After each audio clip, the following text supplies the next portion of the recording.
Conservative new media viewers, JLin fans around the world, what's up? It's me, PFV Paul F. Villarreal, the NBA expert. We're here to talk about Brooklyn's buzzer-beating heartbreak loss to the Milwaukee Bucks tonight, 110-108 in Milwaukee, Wisconsin. With the win, Milwaukee improves to 1-1. Brooklyn falls to a tough 1-2 so far, knowing that they really had a chance to win all three games that they've played this year. And that's something good to say, particularly in that first game against Boston when they came back from such a deficit in that game. So what happened in tonight's contest? What happened was that Milwaukee had control for a good portion of this game. And then, as we've seen in the first two games of the year, Brooklyn just kept fighting and wouldn't give up. They came back late. They actually took the lead by 1 point. And then we went down to the final moments. It was all tied at 108-108 after Bojan Bogdanovic hit a monster three-point shot off an assist from JLin. Milwaukee had one play with 11 seconds to go. They ran, I think it was Jabari Parker isolation. He got to the rim. He missed the shot. It was blocked by Justin Hamilton, but the tip came right off to John Henson. I think it was. John Henson tipped the ball up, hit the back of the rim, bounced up, and bounced through just as time expired, and Brooklyn could not take a timeout to run one more play. As tough of a loss as this was for Brooklyn, this was a fun game to watch.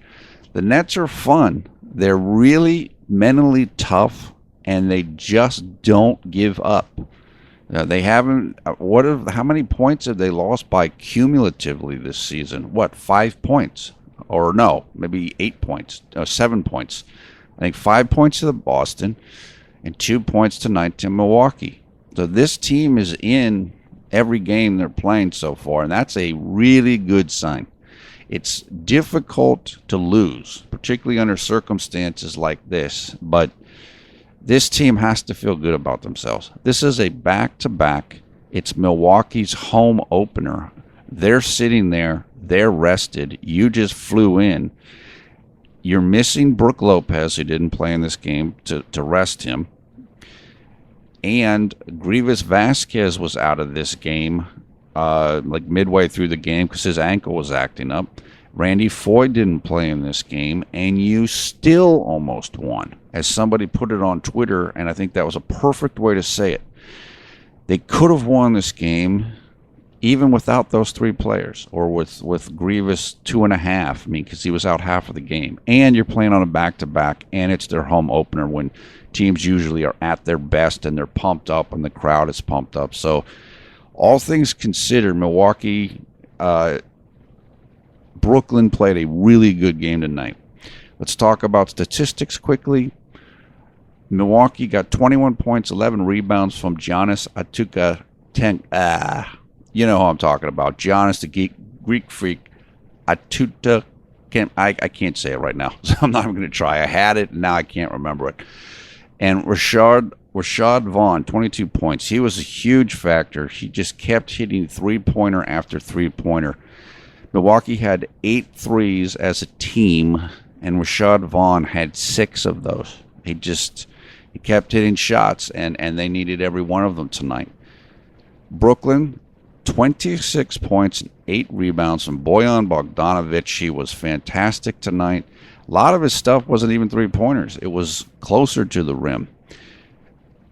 Sean Kilpatrick, another strong game, 15 points off the bench. Luis Scola, 14 points, 8 rebounds. Trevor Booker was enormous in this game with his energy and hustle and toughness. 14 points, 14 rebounds. JLin, 12 points, 3 rebounds, 10 assists. Jeremy played 33 games, shot 4 of 16 from the field, including 1 of 7 from three-point range. So Jeremy had a tough night shooting. We'll talk about that. 3 of 5 from the free throw line, 3 steals, 4 turnovers. His plus-minus was a plus 11. Jeremy was very good in the fourth quarter. He had 4 points, 5 assists, and 2 steals. And I don't think he had any turnovers. Maybe he had 1. So he was definitely in form in the final frame. And Brooklyn needed it, and he helped spur the comeback.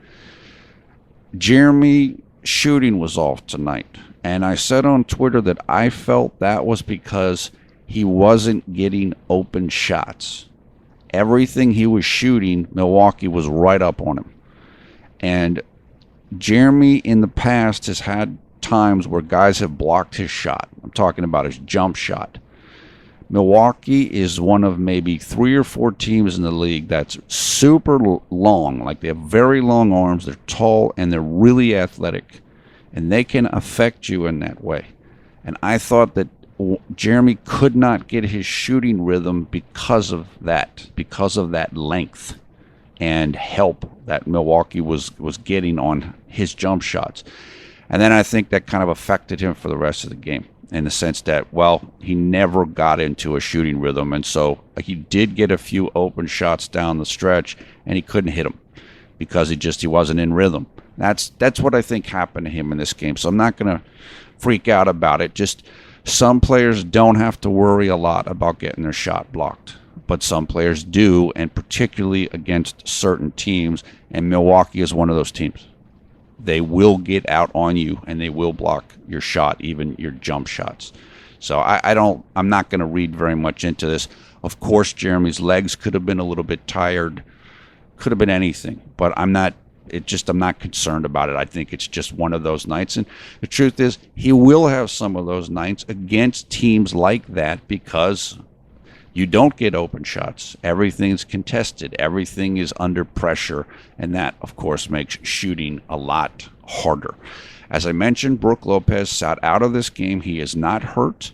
Some people are like, why is he sitting? He's only 28 years old. We're only 3 games into the year. This is part of the revolution in the NBA to rest guys more. This is what you see the San Antonio Spurs do with their players. They will sit guys out, particularly on back-to-back situations. Maybe they'll sit them in the first game of the back-to-back. Maybe they'll sit them in the second game. Brook Lopez has had a history of leg and foot injuries. And so this is preventative. And I know I told you guys in earlier videos that the Nets have a really high-tech training team and that's part of their job, or their core job is to make programs of fitness and rest for each player. And so it has already been determined by these people, with, of course, consulting with the team and coaches and et cetera, that tonight Brook was going to rest. And so that's why they did it, and that's what that's why it was done. And it is to help Brook over the long term avoid injuries and perform at his maximum level. Could they have used Brook tonight? Sure. Yeah, that would have been great. But we're going for the long-term payoff here. And you will see more teams doing this increasingly in the NBA. Also want to mention, before I talk further about the game, I did get to read the Howard Beck article that was about JLin and Kenny Atkinson. I definitely recommend it to everybody. It's a great article. Just look up Howard Beck, Lin, Atkinson. You can find it on Bleacher Report. I can't remember the title of it right now, but it really goes into how both Lin and Atkinson have grown in the league, how they helped each other out, Jeremy's journey, and why he trusts Coach Atkinson so much. And it makes you feel great that they're back together again, and that this is the guy who can really help Jeremy maximize his performance and his potential. Also want to mention, because I talked to them on Twitter today, I want to mention the site brook-lin.com. brooklyn.com. They are a site for Jeremy Lin fans. They're covering Jeremy right now. We're happy to mention every website and every article and every story that's positive and productive about Jeremy Lin. So I was talking with them on Twitter. I'm like, look, I'll be happy to mention you guys. They've done some good stuff. I've seen the site. I've seen some of the work on there. I think Jason, who also does his own articles about Jeremy Lin, I think he's writing for them. So I definitely recommend people to check that out. Brook-Lin.com. Brooklyn.com. Okay, let's get back to the game. Honestly, this is a really good learning experience for Jeremy. Jeremy is at his absolute peak right now. Okay, this is the best version of Jeremy that has ever existed as a basketball player.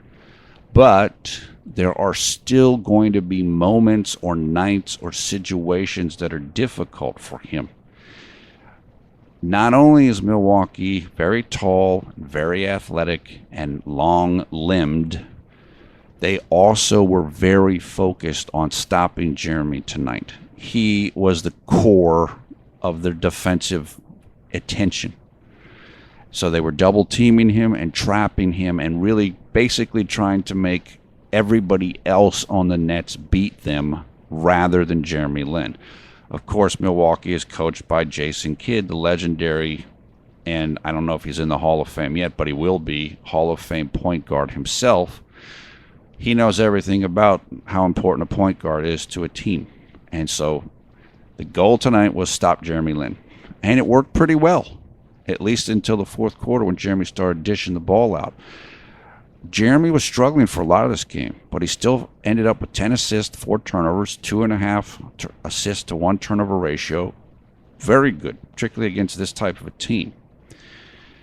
But this forces Jeremy into his least comfortable situations.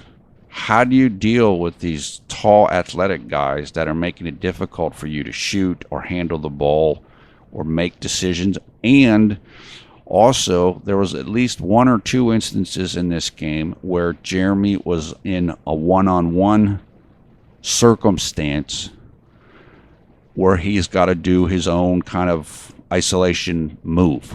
And I'm thinking of one play in particular against John Henson where Jeremy had a nice little move, little step back crossover, and he missed the shot. So what I'm trying to tell you is this is about as difficult as it's going to get for Jeremy Lin. At the level that Jeremy's at now, this is probably as bad as you're going to see it and as hard as it's going to be. And he still did well. He still succeeded. He still had 12 points. He still had a good assist-to-turnover ratio. He still had 10 assists.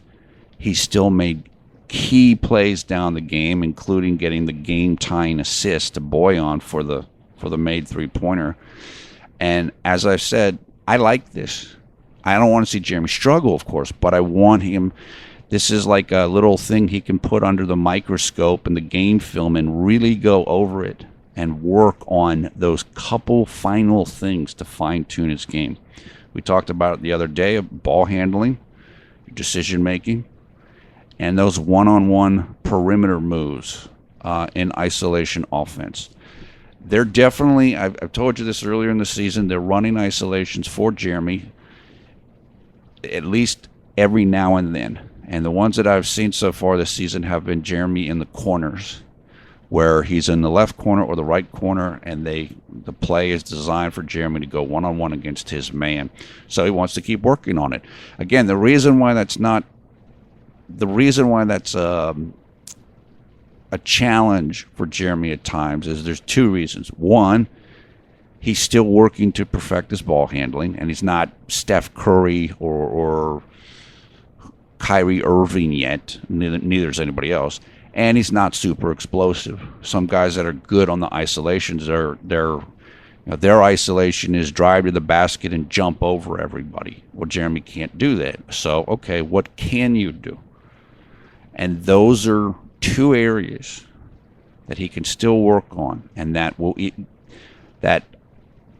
as we talked about in an earlier video, I think as his jump shot form is settling in and he's pretty comfortable with that, then maybe those are the types of things, the ball handling and isolation offense, that he continues to work on next summer and keeps getting better.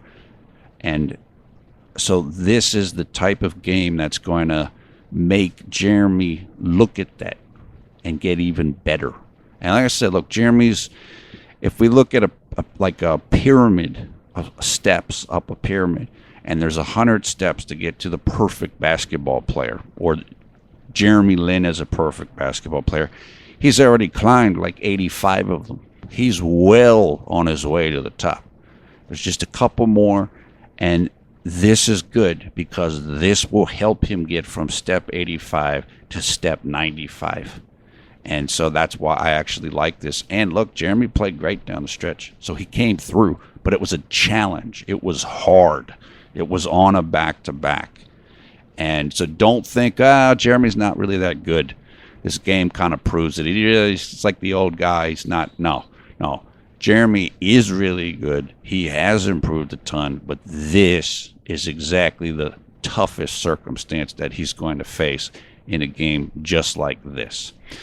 I know some people are not really high on Rondae Hollis-Jefferson. Look, give him time. I think Rondae is a starter right now. It's possible that Rondae doesn't start when Randy Foye's available. I think that he will start, but he might not start. Maybe they start Boyan instead. Rondae is young. He's really athletic, and he's a very good defender. And I think that's why he's starting, because the Nets need a little bit of youth and athleticism in their lineup to kind of balance it out. And Rondae and Trevor Booker provide that. And that's kind of what he is. But I know that people are saying to me, geez, I'm really disappointed in Rondae. And just remember, he's young. He's 21 years old. I mean, he's just trying to figure it out. But he will figure it out. Somebody made the comparison of Rondae to Michael Kidd-Gilchrist on Charlotte last year. And I think that's a good comparison. I think that's a really good comparison, actually.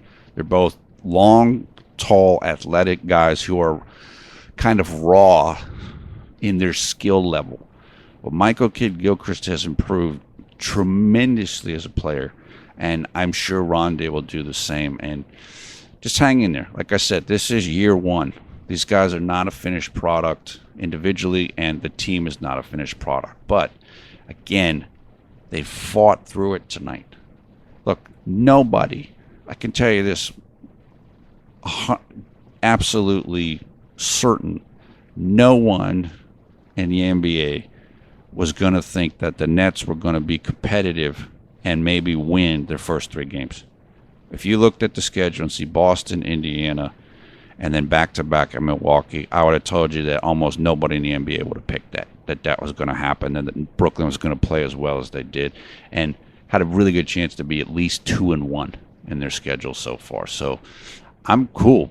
I'm totally fine with it. Of course, I wish they won tonight, but look, these guys they're working their hearts out on the court, and they're playing really hard, and they're playing together. They're playing for each other, and you can see it. And it's just a great sign of what this team can become this year and in the years to come.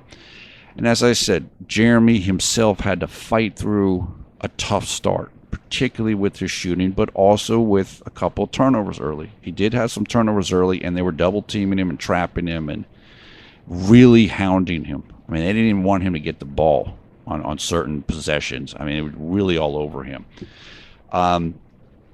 Dragon Blood mentioned on Twitter that Jeremy could have tried to get to the free throw line earlier in the fourth quarter. The situation was that Milwaukee was in the penalty early. So when you get a certain number of fouls, your fifth foul, every foul from there on out, the other team shoots free throws. And so Milwaukee got their fourth foul with like 9.5 minutes left, that's a long time to be right on the verge of basically being in the penalty. I agree with that. That's true. Jeremy could have tried to do that a little bit earlier rather than maybe he shot a couple of jump shots instead. But again, that's something else he can learn from, situational understanding. Maybe you should have done that a little bit earlier. Jeremy did get to the free throw line later in the fourth because of that. He knew they were over the limit, and so he got fouled by Dellavedova on purpose. Also, I should mention that Dellavedova had a pivotal sequence in this game. Dellavedova, or Deli, as he's known by his fans, Deli has a reputation as a dirty player. Well, there was a play in this game where Isaiah Whitehead kind of fell to the ground, and it looked like Dellavedova basically elbowed him in the head. I don't think it was intentional, but it shook up Whitehead. He lost the ball. Milwaukee went down and scored a dunk. Then Brooklyn came back up the court. Whitehead again lost the ball because I think he was concerned about Dellavedova and getting hit by him again. And then Dellavedova went down and hit a three-point shot. So that's a 5+ point swing that definitely had an impact on this game. Look, to be honest with you, I like Dellavedova, but I understand why people think he's dirty. And at that point in the game, Whitehead's a rookie. Dellavedova is a grizzled, crafty veteran, and he got the better of Whitehead in that sequence, whether it was clean or dirty. Jeremy was not in the game at that point in time, so they couldn't give him the ball. And that's what happened. I also should say Isaiah Whitehead played some very good minutes in this game. You can see this kid's got ability. He had some nice plays in this game, so I'm really happy for him that he got a chance to play. Unless Gravis got hurt, as he did, if Gravis does not get hurt, Whitehead wouldn't have played at all. So I'm kind of happy for Isaiah that he got a chance to play, and he played well. So that's pretty much it. Look, I'm not disappointed at all. This team played super hard. I mean, there were a number of times in this game, particularly in the third quarter, where it looked like Milwaukee was going to put this game away. They were up by 11, 12 points, and it looked like they were going to just kind of pull away, and that was going to be it. But Brooklyn just would not let them do it. The bench kept fighting. Sean Kilpatrick was great in this game. Again, 15 points. He's going to be key. He's going to be key for this team because he's quick. He's athletic. He's explosive. You put him together with Scola. You know who else played pretty good in this game? Was Anthony Bennett. And Anthony Bennett would not have been able to play, or he would not have played had Brook played, because then the center rotation would have been Brook Lopez with Justin Hamilton off the bench. Anthony Bennett got some run. He scored 9 points. So you're starting to see the formation of a real bench. Gravis at point guard, Sean Kilpatrick at shooting guard, Luis Scola at power forward, Anthony Bennett at center, and then somebody playing the backup the small forward, Joe Harris. Joe is a shooter. That's his primary thing. He's not super athletic. He's not super tall, but he's a very good shooter, and he's a smart player. He just needs to get a little bit more confidence. But Joe can play, and he had a big game this season. I can't remember. Maybe the first game he had like 16 points, something like that. So Joe can shoot, and he can play. But you can start seeing a real bench develop. Look, I was scared to death about this bench after the end of the preseason. I was like, oh, no, man, this bench is going to get killed. Now it's like, no, this bench there's something there. They're pretty mentally tough, and they've led the comeback pretty much in all 3 games. So things are shaping up well. Don't get too down about this loss. Don't get too down about the record. This is absolutely something that the team can build from. They're going to be upset because they lost, because they could have won. But when in the overall bigger picture, this was a good performance. This was another good performance from this team, and we're seeing a lot of good signs. And honestly, I like the way that Jeremy fought through the night. Like I said, there's a whole bunch of things he can learn from this, but he fought through it. Yeah, he had a tough night, and earlier in his career, he might have hung his head or felt kind of down, but he just made himself get through it, and he performed very well in the fourth quarter, and that's a testament to him, and it's a testament to the character of this team. Okay, so that's about it for tonight. Let's talk about the next game coming up. That game will take place 2 days from now on Halloween here in the United States, or wherever you celebrate Halloween. I don't know where it is beyond the United States, maybe Canada and a couple other places. October 31st, 2016, it will be in Brooklyn, New York, and it will be against the Chicago Bulls. That game will take place 7:30 p.m., and I believe it is on NBA TV. Now, I think it's also on Yes Network, but I do not think it'll be on League Pass. I think it will, when it's a national game and NBA TV is considered national network, and it is, those games are not held at the same time on League Pass. It'll be on League Pass a couple hours after the game ends, but just so if you rely on League Pass, there are scheduled to be 3 games of the Nets during the regular season that are on national TV, and this game coming up is one of them. And then there's another one on November 9th or something against the Knicks. So you might have to look for a stream or find a stream if you can in order to be able to watch this game if you don't have NBA TV. And I know I don't have NBA TV, which means I'm going to be probably looking for a stream too. But we can help each other out and find some stuff. So, look, that's it. It was a good loss. And I'm really happy for Jeremy. This isn't a setback. This is part of the progress. Don't worry. It's not, oh boy, it's the same old. No, it's not the same old. This is a new thing. This is a good thing for Jeremy. It's a tough loss, but the team now, they expect to compete. They believe they can win. Remember, this is a team of cast-offs. This is a team that is expected to be the worst team in the league. Everybody's put them down and dissed them, and they're a joke. And now you can see the confidence and belief is growing in them. And they just keep working and work to get some wins and back it up. And pretty soon, all of that prediction stuff is going to go out the window. And that's what I see from this team. Be interested to hear the post-game quotes and all, but they believe, and the belief is growing.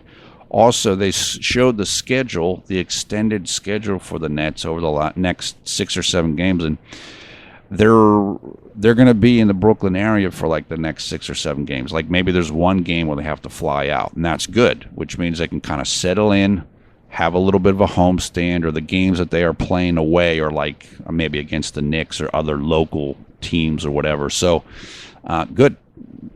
Kind of just settle into your own routine, settle into your home thing. Don't have to be on the road much for the next 6 or 7 games. Maybe they can get a nice little winning streak going here. That would be fantastic. Okay. Hope you're having a great night or great day wherever you are around the world when you watch this video. Take care. We'll talk to you again soon. I will attempt to get back on Twitter. I was on Twitter during the game tonight, and also get down into the comments of the video as soon as I can, so look for me there. We will keep the conversation going in those venues. Hope to see you soon, 2 days from now. Brooklyn Nets versus Chicago.